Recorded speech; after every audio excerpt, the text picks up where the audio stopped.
৫ August Sheikh Hasina সরকারের পতনের পর তারকাদের অনেকেই সামাজিক যোগাযোগ মাধ্যমে জানাচ্ছেন প্রতিক্রিয়া। কণ্ঠশিল্পী আসিফ, ব্যান্ড তারকা জেমস, অভিনেত্রী অপু বিশ্বাস, মিথিলা, সাবিলা নূর, চিত্রনায়ক সিয়ামরা যেমন ছাত্র জনতাকে প্রশংসায় ভাসিয়েছেন, তেমনি নতুন বাংলাদেশ কেমন চান তা নিয়ে তারকাদের অনেকেই জানিয়েছেন স্বপ্নের কথা। কণ্ঠশিল্পী আসিফ তার ফেসবুক স্ট্যাটাসে লেখেন, সন্তানদের মেধা বাংলাদেশের সেরা সম্পদ। এই বাংলাদেশ পরিচালিত হবে মেধাবী দেশপ্রেমিকদের মাধ্যমে। স্বাধীনতার নতুন সূর্যোদয় দেখেছে বাংলাদেশ। মনে রাখতে হবে, স্বাধীনতা অর্জনের চেয়ে রক্ষা করা কঠিন। চূড়ান্ত বিজয়ের জন্য আমাদের আরও সতর্ক থাকতে হবে, ধৈর্য ধরতে হবে। রাজনৈতিক লেজুর বৃত্তি থেকে বেরিয়ে সকল বিভক্তি কাটিয়ে জাতিকে হতে হবে ঐক্যবদ্ধ। একটি ঐক্যবদ্ধ জাতিই পারে বিশ্বের বুকে মাথা উঁচু করে দাঁড়াতে।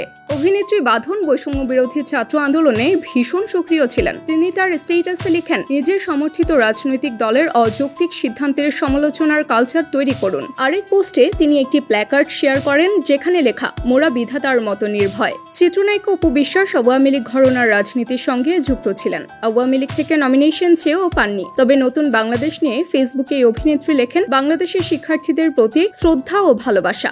আরেক পোস্টে তিনি লেখেন, অভিনন্দন নতুন বাংলাদেশ। অভিনেত্রী মিথিলা তার প্রোফাইলে লিখেন, স্বাধীনতা মানে দায়িত্বশীলতা, নতুন গণতান্ত্রিক রাষ্ট্র গড়ার প্রত্যয়, ন্যায় বিচার ও সাম্যের দেশ গড়া। আমাদের সন্তানদের, ছাত্রদের ত্যাগের কথা যেন ভুলে না যায়। অভিনেত্রী সাবিলা নূর লিখেন, একটি বাংলাদেশ, তুমি জাগ্রত জনতার।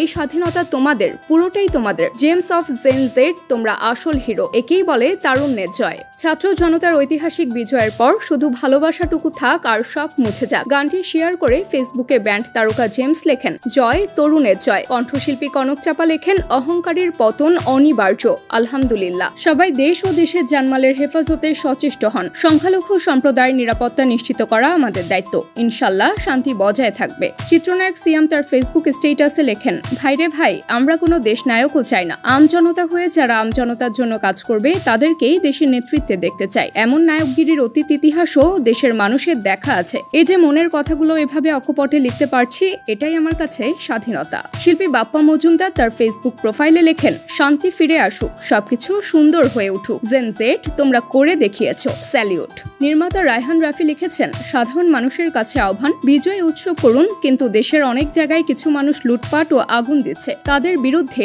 সোচ্চার হন। আরেক নির্মাতা আশফাক নিপুণ লেখেন, শেখ হাসিনার দীর্ঘ একনায়কতন্ত্র থেকে বাংলাদেশ মুক্ত। কৃতজ্ঞতা কোটা সংস্কার আন্দোলনের ছাত্র ও আমার দেশের মানুষের প্রতি। এটা সম্ভব করার জন্য এটা তো মাত্র শুরু। আমরা আমাদের মাতৃভূমিকে সংস্কার করব।